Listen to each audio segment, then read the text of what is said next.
Hey there, I'm Joshua Vigo-Fas, a probate real estate specialist here in California. And one of the most common questions I get from families dealing with probate is, can I make repairs to the home before we sell it? The short answer is yes, but only if you're legally authorized to do so. Let me explain. If you're the court-appointed executor or administrator and you've received your testamentary letters or letters of administration, you can usually make decisions about the property, including making necessary repairs.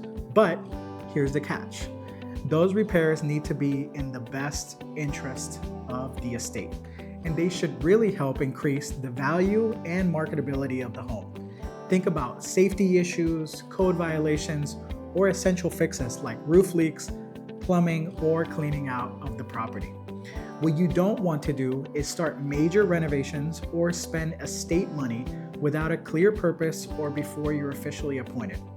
If multiple heirs are involved, or if you only have limited authority, you may need court approval before spending estate funds on repairs. And remember, you're handling someone else's estate, so the court expects transparency.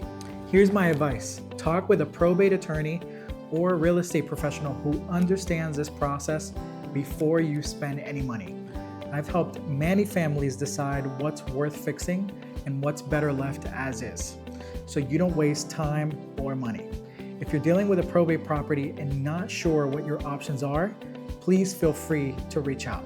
Like this video if it helped you, subscribe for more probate tips, and drop your questions in the comments below.